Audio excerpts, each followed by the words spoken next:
gente está falando nessas últimas semanas sobre essa série Juntos pela Cruz. Porque com o nosso tema do ano, Juntos Fazendo a Diferença, a gente entende que a cruz precisa estar muito clara no nosso coração para que a gente possa fazer diferença. É ela que nos une e é ela que faz a diferença. Deixa eu falar para vocês um easter egg, alguma coisa, talvez vocês não perceberam. O J de Juntos é um peixinho do cristianismo. A ideia é que Cristo que nos une. E é por isso que a gente está juntos pela cruz, juntos fazendo a diferença. Agora toda a diferença foi feita, né? Eu não sei como é que foi a sua semana. E eu queria dizer rapidamente como foi a minha semana nessa última que passou. E aí explicar algumas coisas sobre ela. Domingo passado, a gente tinha recém começado os grupos pequenos, no sábado e na sexta-feira, de jovens e de adolescentes. Então, nossa expectativa é como é que esses grupos iam ser. No domingo, a gente estava esperando as respostas de como é que foram os grupos. Eu lembro de mensagens e alguns feedbacks que eu recebi, eu fiquei muito animado, muito feliz. E foi muito bom para mim ouvir que Deus está fazendo coisas muito legais nos grupos e a gente já começou muito bem e eu estava muito feliz com isso. Logo depois, fui na casa de minha vovó, casa da Oma, que é importante tomar banho de piscina às vezes, tá junto com a família. E a gente foi lá, passou a tarde junto, passou a noite jogando jogo de tabuleiro, acordou no outro dia de manhã, estava tranquilo. Fui na casa, segunda-feira, na casa do meu amigo, pastor Daniel. Também outro banho de piscina, que é sempre bom, né? E foi um dia muito tranquilo. Domingo, passando para segunda, foi muito bom. E talvez você perceba na sua semana, talvez, alguns dias, que eles são muito tranquilos, muito bons, muito alegres. Talvez não, mas às vezes sim. Então, terça-feira começa. Terça-feira, às 9 da manhã, a gente já chega aqui. E antes de vir para cá, eu e a Sofia, a gente tinha que fazer um exame de sangue. Eu não gosto de fazer exame nenhum, muito menos de sangue, porque o sangue é o meu no caso. E aí a gente atrasou para conseguir ir lá, e aí já atrasou a hora que eu ia chegar aqui na igreja, eu já comecei estressado o dia. E aí a gente tinha um dia inteiro de reuniões, e depois de noite uma outra reunião. E eu me peguei no final do dia irritado com Deus, cansado com Ele sobre as coisas que não aconteceram do jeito que eu estava esperando. E aconteceram completamente diferente e eu estava irritado com ele. Mas a quarta-feira está aí. E a quarta-feira chegou. E eu vim para cá. E o meu único objetivo na tarde era resolver um conflito com o cartão de crédito, que cancelaram meu cartão de crédito porque alguém fraudou ele, estava usando indevidamente, aí cancelaram, eu fiquei um mês sem. E aí eu fui de tarde no banco, fiquei 1-2 horas lá junto com a Sofia e nada foi resolvido também. Então chegamos em casa, comecei um mal-estar, comecei uma febre, enjoo e tal. Então eu fiquei muito doente de quarta para quinta. E de novo a semana começou a piorar um pouquinho mais. Quinta-feira começa então, eu sei que vocês estão super empolgados de ouvir minha semana. Mas quinta começa. E eu nem consigo vir para a igreja, porque eu estava tentando recuperar a saúde ainda. E eu fico em casa, e no meio de tudo isso, Deus não passou muito perto do meu dia, porque eu estava mais preocupado em tentar recuperar minha saúde física, talvez, do que espiritual. Sexta começa, e sexta, quem vem aqui na sexta sabe que tudo acontece na sexta-feira. Então, todo o preparo do final de semana, às vezes, acaba ficando para esse dia. Várias outras coisas já foram preparadas, mas ali é o final. Então foi uma correria de várias conversas, reuniões, coisas que eu gostaria de fazer e não consegui.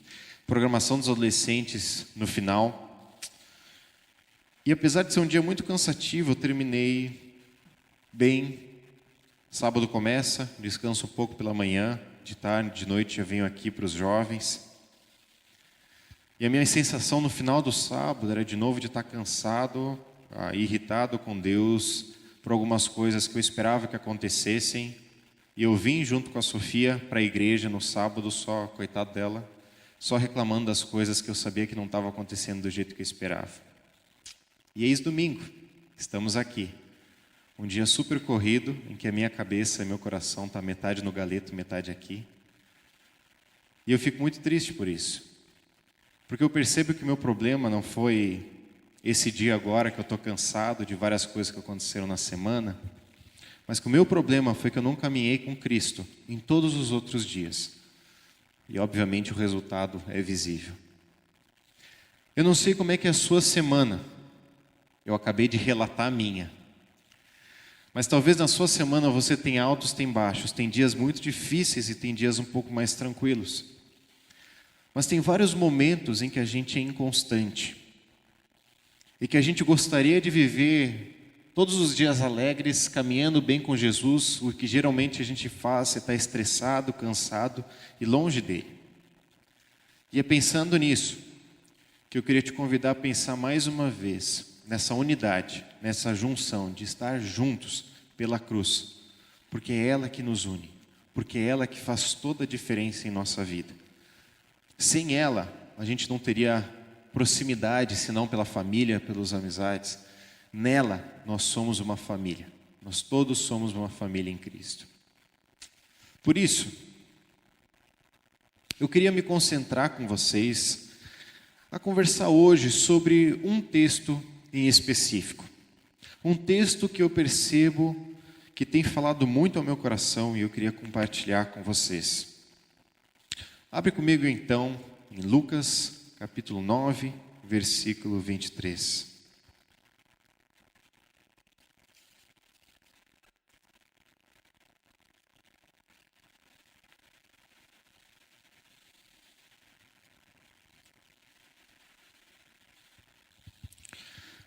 E antes da gente entrar nesse versículo em específico, acompanha comigo um pouco das coisas que acontecem antes.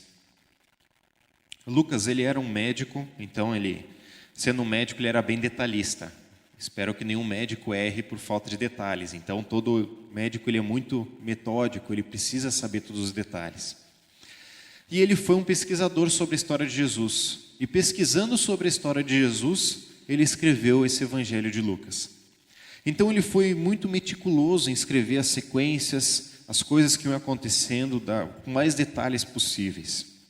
O capítulo 9 ele começa com Jesus reunindo os 12 e dando para eles o poder e a possibilidade deles expulsarem demônios, fazerem milagres e fazerem grandes coisas. E naquele momento eles estavam vivendo um ápice de poder ver coisas incríveis acontecendo ao redor deles. Depois disso, acontece a primeira multiplicação dos pães e peixes. Um menininho com 5 pães e 2 peixinhos, através de Jesus e o auxílio dos discípulos, uma multidão é alimentada. E todo mundo se maravilha com isso, porque de uma forma tão simples, um milagre gigante acontece. A gente vai vendo Pedro declarando a sua fé por Jesus, dizendo que ele de fato entendia que Jesus era o Cristo. Logo depois a gente vai ver que isso ainda era uma compreensão pela metade. E Jesus fala da sua morte, a partir do versículo 21, e então a gente chega no versículo 23. Dizia a todos: se alguém quer vir após mim, a si mesmo se negue. Dia a dia, tome a sua cruz e siga-me. A gente está se aproximando da Páscoa. E nesses cultos, se aproximando da Páscoa, a gente quer relembrar a cruz. E lembrar quem ela é na nossa vida, quem ela pode ser. Por isso, eu queria te convidar junto comigo a gente olhar esse versículo. Cada palavra, cada detalhe dele, que talvez possa falar para o teu coração tanto quanto tem falado para o meu. E que talvez através disso, a nossa semana seja mudada. E na junção de 52 semanas, o nosso ano e a nossa vida, transformada pela cruz que um dia nos salvou. Eu queria te convidar a baixar sua cabeça de novo.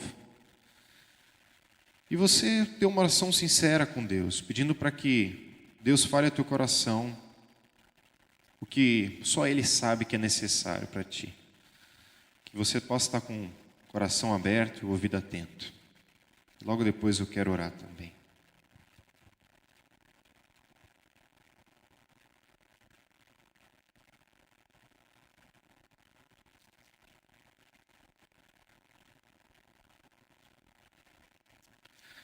Deus, eu quero te clamar que o Senhor possa estar falando ao coração de cada um. Eu sei que em mim não tem nenhuma verdade absoluta. Eu, Samuel, por mim, não tem nada demais. Mas que seja o Senhor a falar nessa manhã e a gente possa te escutar. Possa estar ouvindo a tua voz e entendendo o que o Senhor quer nos dizer, Pai. Eu te agradeço pela oportunidade que a gente tem na tua palavra, de poder ouvir dela e poder entender que ela nos transforma. Nos ajuda a sair transformados daqui, Pai, a cada dia mais. Em nome de Jesus que eu oro. Amém, Pai. Quando a gente olha para esse versículo, a gente pensa e percebe alguns verbos e algumas conjunções que foram feitas ali no meio. A primeira é a ideia do discipulado. Vir após mim e siga-me. Se você olha no versículo inteiro, se alguém quiser vir após mim, tome a sua cruz, geralmente, e siga-me. A primeira frase e a última ideia, elas são a mesma. Ou seja, o que esse texto está falando, o que Jesus está falando através desse texto é: vamos estabelecer o que é discipulado. O que é vocês me seguirem, ok, discípulos? Ok. Se vocês quiserem vir após mim, vocês precisam fazer isso, isso e isso. E assim vocês vão me seguir. O que ele está fazendo, ele está colocando atribuições para que os discípulos pudessem seguir ele da forma correta.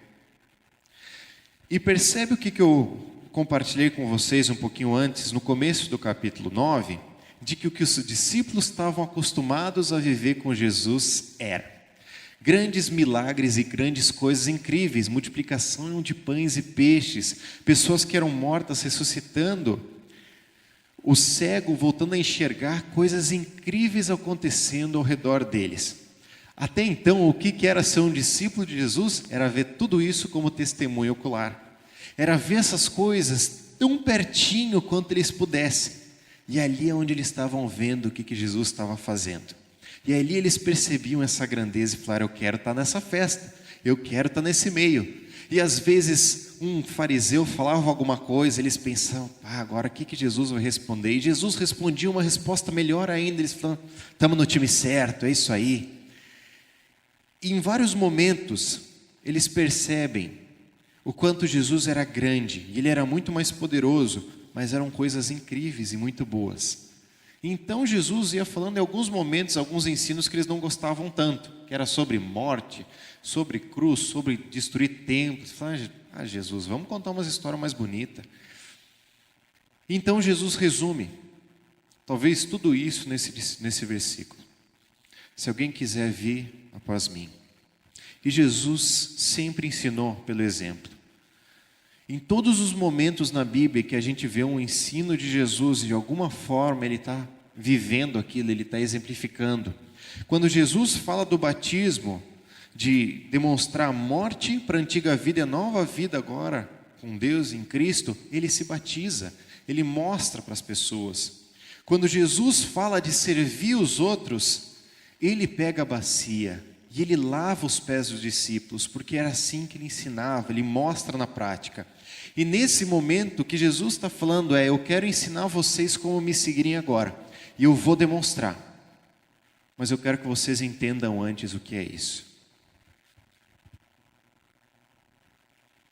E todo aquele caminhar que os discípulos tinham com Jesus, ele vai começando a ter um tom diferente, o tom que Jesus queria que tivesse, um tom real. E eu percebo que essa imagem para eles ainda não era clara, mas ela ainda ia se tornar. Minha primeira pergunta para vocês é: você gosta de ver as maravilhas de Deus, as coisas que Deus faz, os milagres que Ele faz, as coisas incríveis que a gente percebe, de você não ter às vezes o sustento num dia e Deus te coloca ali o sustento, te coloca uma pessoa e você consegue passar aquele dia de você estava sofrendo alguma coisa e uma pessoa fala exatamente o que você precisava escutar, de você ver milagres ao seu redor, e isso é incrível. E a gente vai ver isso durante a vida cristã inteira, mas a verdade é que a vida cristã não se detém só a milagres, e era isso que os discípulos precisavam entender. Eu consigo pensar num exemplo disso, que é a faculdade. Eu fiz uma faculdade em que eu não precisei estudar alguns anos para poder entrar. A prova para entrar era bem tranquila. Mas eu lembro da minha irmã estudando para entrar em medicina. E eu lembro o tempo que ela estudava. E eu ficava com vergonha, porque em todo o tempo que eu estava jogando videogame, mexendo no computador, essas coisas, ela estava estudando. E ela estudou por 2, 3 anos para entrar na faculdade de medicina. E a alegria dela e da nossa família foi imensa, porque chegar naquele auge, chegar naquele ponto de passar numa faculdade tão difícil, tão concorrida, era incrível. E aí a gente descobriu o que vinha no dia seguinte. A Pri estudou por mais quase 10 anos medicina para conseguir hoje ser a médica super competente que ela é. Mas no meio disso, o que eu percebo que caminhada com Cristo é mais ou menos isso. Quando a gente conhece Ele, fala que incrível, são milagres, são coisas, finalmente eu conheci. E aí tem os outros dias em que a gente se depara, onde as nossas semanas não são tão incríveis e os milagres às vezes não são tão diários. E a gente começa a esvaziar a nossa fé e começa a ficar triste, começa a perder essa caminhada com Cristo. E todo aquele ânimo do começo, a gente esquece que tem um caminhar muito longo depois, onde Cristo vai estar com a gente em todos os detalhes, onde vão ter milagres sim e vão ter alegrias, mas onde também tem momentos difíceis. Isso era o que os discípulos precisavam entender, que Jesus estava mostrando pelo exemplo o que ia acontecer e como é que era seguir Ele daqui em diante. Você gosta de ver maravilhas? As coisas que Deus faz? Você tem se detido só a elas? E então, a gente tem um próximo tema para abordar. Se negue, negue-se a si mesmo. Eu não sei se algum outro livro fala isso de uma forma tão clara, mas quando Jesus aborda isso aqui, é o primeiro uso de negar a si mesmo mais profundo que eu conheço. Quando Jesus fala, se alguém quiser vir após mim, se alguém quer me seguir, negue-se a si mesmo. E a primeira coisa que a gente pensa é como é que eu vou negar quem eu sou? Como é que eu perco as coisas que Deus me deu? Ele me deu o jeito engraçado de ser, ou o jeito poético de ser, ou o jeito inteligente de ser. Ele me fez da forma que eu sou. Como é que eu vou negar quem eu sou? O que Jesus estava falando ali, Ele não estava falando sobre características específicas e únicas que Ele nos deu, mas sobre os direitos, e que a gente tanto vai atrás e tanto se preocupa de ter sempre os nossos direitos. E a grande verdade é que se cada um aqui se importar muito mais com seus direitos do que com os direitos das outras pessoas, nunca a gente vai estar junto. Porque com 400 direitos diferentes, alguém não vai estar satisfeito completamente. Se negar-se a si mesmo, é desistir dos meus direitos. É viver como se não importasse mais a minha vontade, mas se a vontade de Deus fosse a que importasse totalmente na minha vida. É onde eu me coloco à disposição de Ele fazer o que quiser. Eu consigo lembrar de um exemplo também, na primeira semana em que, no PV Sul, acampamento, em Morungava, eu fui conselheiro das crianças de 6, 7 anos. Foi uma experiência única, confesso. Não tenho tanta alegria de talvez tê-la de novo. Mas eu lembro que naquela semana, tinham 7, 8 meninos no meu quarto. E todos eles estavam bem agitados naquela semana, porque a maioria deles era o primeiro acampamento que eles estavam indo. E eu lembro também que tinha alguns que era uma loucura, assim, que eles não... Nada do que eu falasse eles iam obedecer. Nada, se eu falasse o sim, eles iam falar o não e iam se do contra. E aquela semana, eu lembro de que a minha maior preocupação é se todos continuavam vivos, bem alimentados e tomaram banho. Então tinha uma mãe que mandava a sacolinha com cada roupa de cada dia para poder trocar a roupa regularmente, não usar sempre a mesma.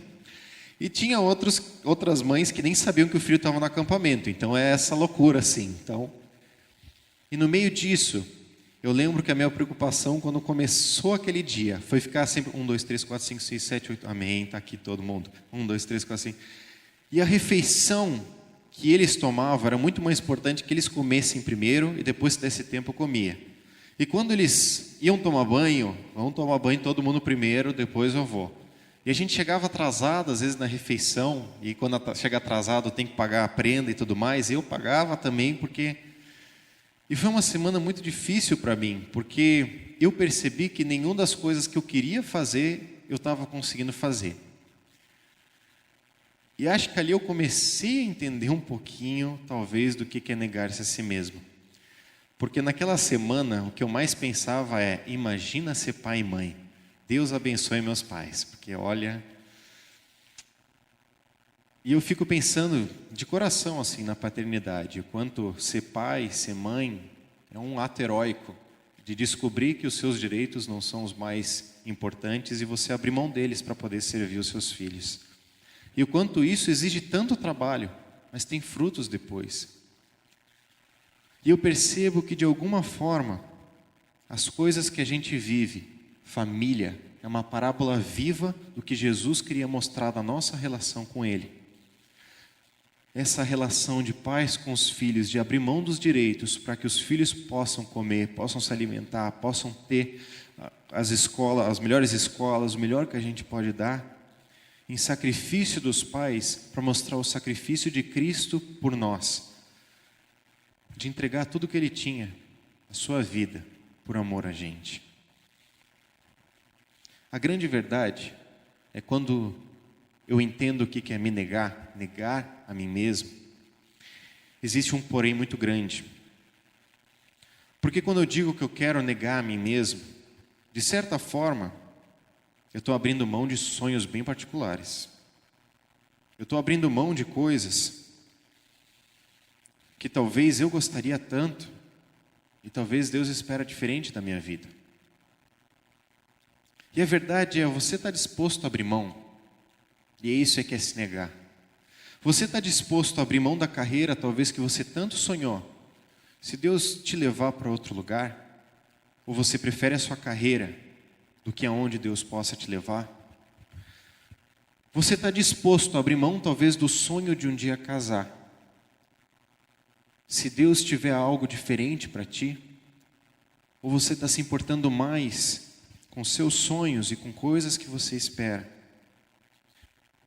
Ou talvez o sonho de ter filhos, ou talvez tantos e tantos outros sonhos que a gente tem. E o que eu quero dizer nisso é que se a gente sonha, é porque Deus nos permite sonhar, porque Ele colocou esse desejo no nosso coração de esperança. Mas a grande verdade é que quando eu me nego, eu digo, Deus, agora é você quem decide por mim. Eu não vou mais escolher as coisas, eu não vou mais tomar as decisões da minha vida, mas é o Senhor quem vai tomar as decisões da minha vida. Agora quem vive é o Senhor na minha vida, e não mais eu. Abre comigo, Gálatas 2, 20.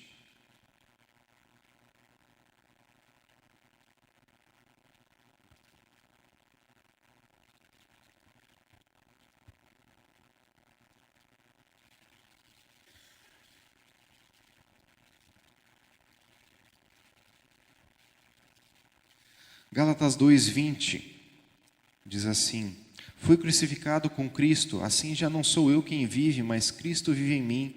Portanto, vivo neste corpo terreno pela fé no Filho de Deus que me amou e se entregou por mim. Não sou mais eu quem vive, mas Cristo vive em mim. Essa é a equação que a gente precisa entender. Essa é a equação louca que não faz sentido para a gente, mas que Cristo pode transformar o nosso coração.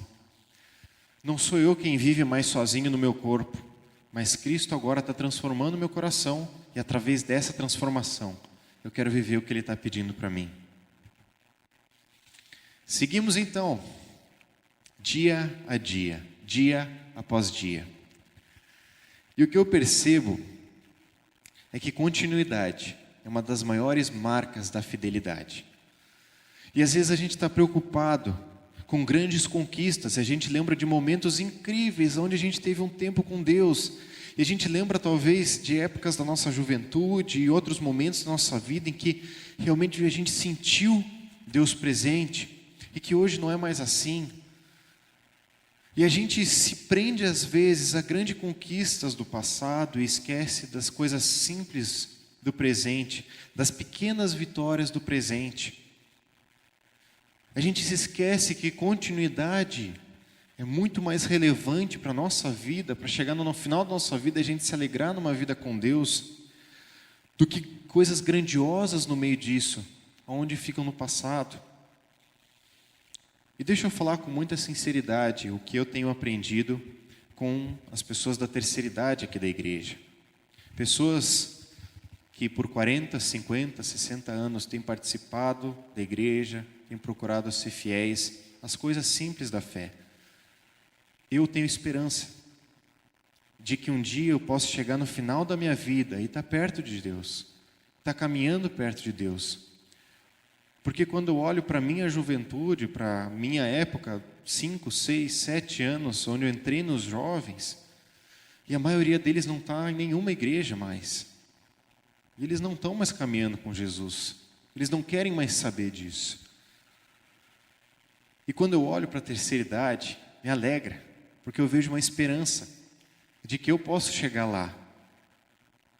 E eu gosto demais de perguntar para essas pessoas, mas o que vocês fizeram de especial? A gente orava, tentava depender de Deus, lia a Bíblia, acho que foi isso. Tá? Eu falei, gente, 40, 50 anos de casamento, uma vida fiel, tantas coisas que eu percebo, que são marcas de passos simples com Deus, dos passos mais simples possíveis de uma caminhada com Deus, o devocional, o tempo com Ele. Tentei ser fiel, errei muitas vezes, procurei me aproximar em todas que eu pude. Isso é o dia após dia.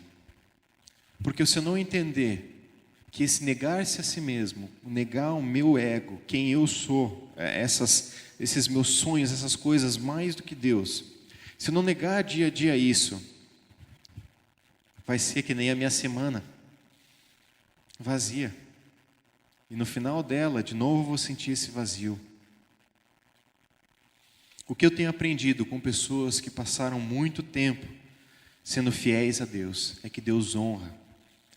Quando a gente foi para os Estados Unidos, eu e a Sofia, a gente conheceu um dos pastores de uma igreja, que é a Zinas, e ela se encontra em Columbus, em Ohio, e ela tem 6.000 pessoas, mais ou menos, essa igreja, mas ela sempre se une em grupos pequenos, então nunca está 6.000 juntas, mas é uma igreja completamente relevante naquela cidade, onde quem está na cidade conhece de alguma forma essa igreja e realmente eles auxiliam a cidade com isso. E conversando com o pastor, para mim foi sensacional, porque o que ele dizia teve um momento em que a gente começou com 2, 3 grupos, e aí chegaram a 10 grupos pequenos, e a gente estava muito animado, e aí a gente perdeu 8 grupos, porque os líderes não eram treinados, e aí a gente começou tudo de novo. Eu fiquei pensando ali, eu já tinha desistido há muito tempo. Então a gente começou de novo. E aí depois de uns 2, 3 anos, teve um escândalo, que começaram a acusar vários líderes de várias coisas. E aí a gente tentou ser fiel, mas muita gente saiu da igreja, mas a gente tentou continuar a ser fiel. E o cara está lá há 30, 40 anos, servindo como pastor. E o que eu vi, a maior marca dele, foi a fidelidade. Um dia a dia caminhando com Deus. Não eram as grandes habilidades, não era a facilidade para expor a palavra de Deus e tudo mais, mas era uma fidelidade dia após dia a dia.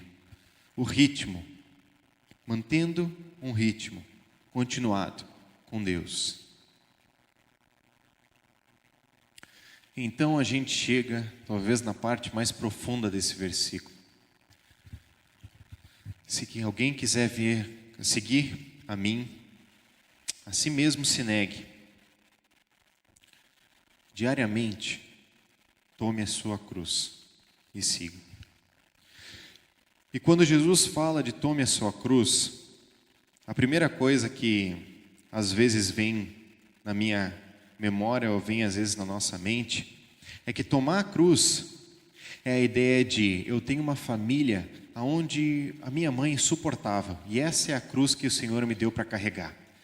Eu tenho um marido que ele é a cruz que o Senhor me deu para carregar porque é tão difícil aguentar ele. Eu tenho alguma doença, eu tenho alguma coisa, que isso é a minha cruz. Pensa comigo um pouquinho sobre o que os discípulos estavam entendendo de Jesus quando Jesus fala sobre tomar a cruz.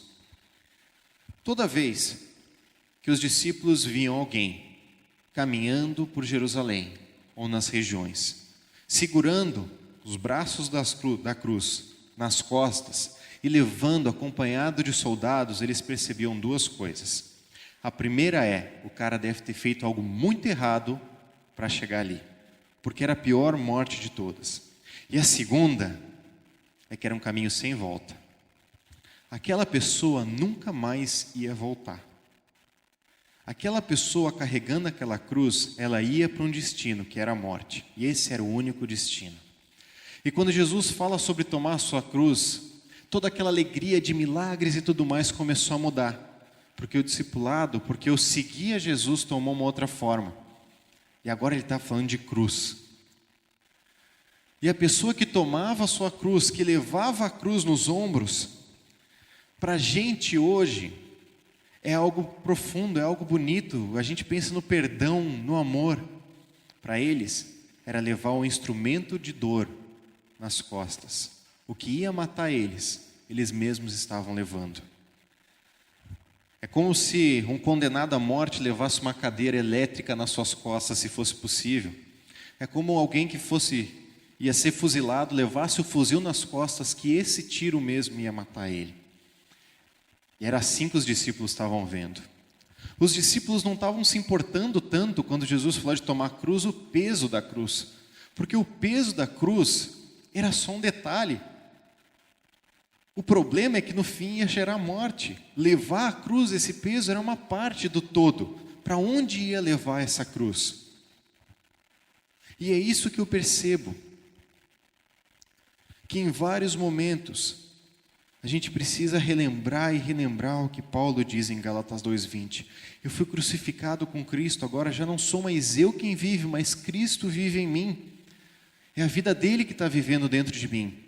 É uma nova vida e é um caminho sem volta, onde a cada dia eu preciso lembrar que eu preciso morrer para quem eu era, para que Cristo possa viver.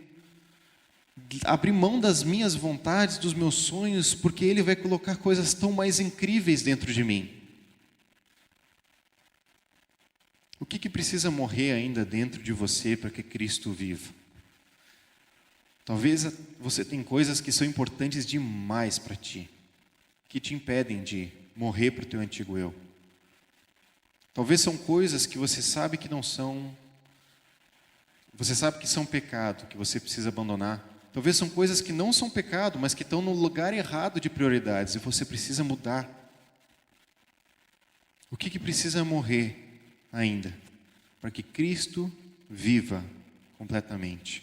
Para que Ele seja completo na tua vida. Porque esse é um caminho sem volta. Quando a gente conhece a Cristo de fato, Ele muda a nossa vida. E dia após dia, Ele quer transformar. Não só nos milagres, mas também no meio da cruz. E quando eu fui estudando isso, eu pensei, puxa vida, que texto pesado. E o pessoal depois vai almoçar em galeto, bem animado. E aí eu continuei a ler. Olha comigo o versículo 24, então, de Lucas capítulo 9. Porque o texto continua. Pois quem quiser salvar a sua vida, perdê-la-á. E quem perder a sua vida por minha causa, esse a salvará.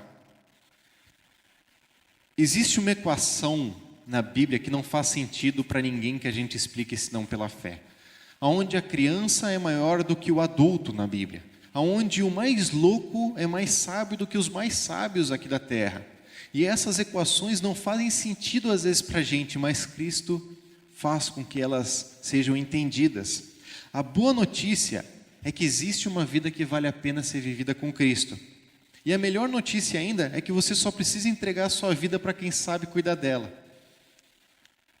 Não existe nada que você precise fazer além para que Cristo te ame mais, para que Cristo esteja mais próximo de ti, porque Ele por completo está. O que você precisa é deixar Ele agir na tua vida, e você vai viver as maiores aventuras possíveis com Ele. A grande verdade é que todo aquele que tenta cuidar tanto dos seus sonhos, e tanto das suas coisas, e tanto do que esperava, acaba perdendo. Porque Deus tem tanto mais para a gente, e quando a gente abre mão e diz: Deus, eu vou me esforçar ao máximo nas coisas que eu posso, mas eu quero que o Senhor guie a minha vida, que o Senhor dirija os meus passos, e eu quero caminhar contigo.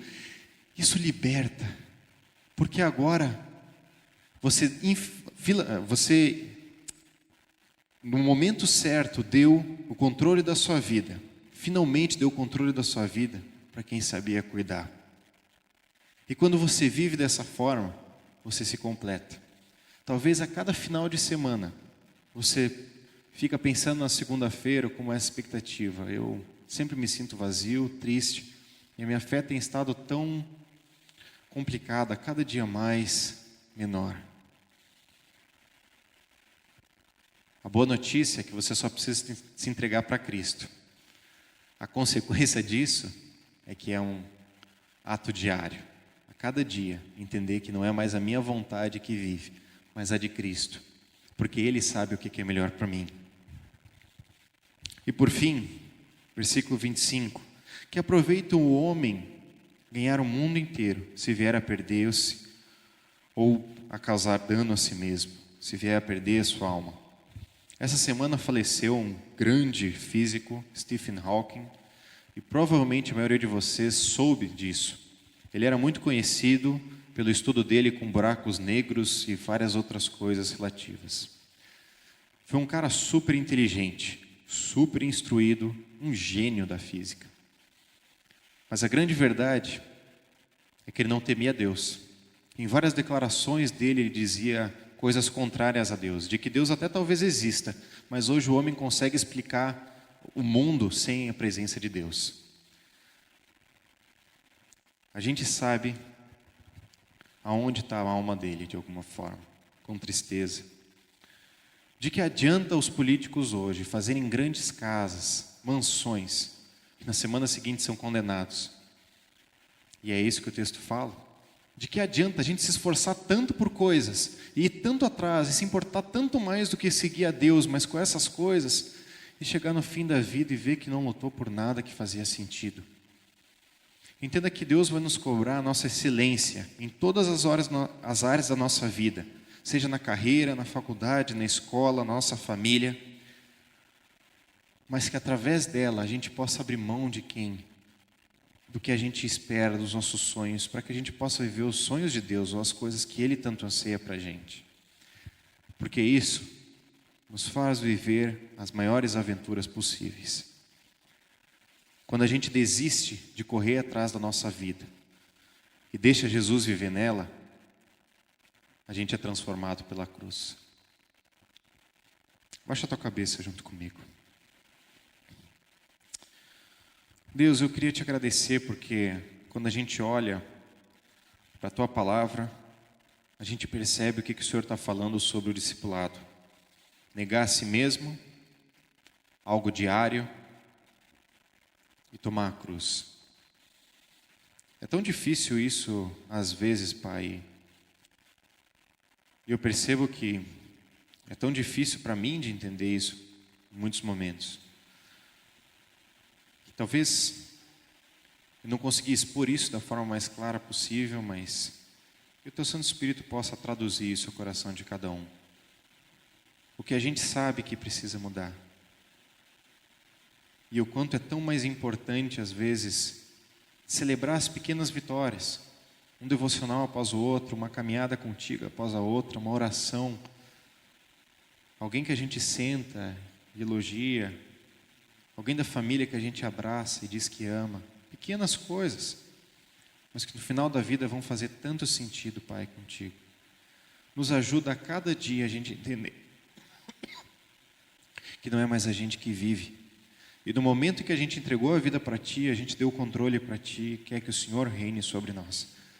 E eu te agradeço porque quando a gente te entrega, A gente pode viver as maiores aventuras possíveis na nossa vida. Coisas que a gente jamais imaginava e que são inimagináveis mesmo. Eu te louvo porque o Senhor está cada dia conosco.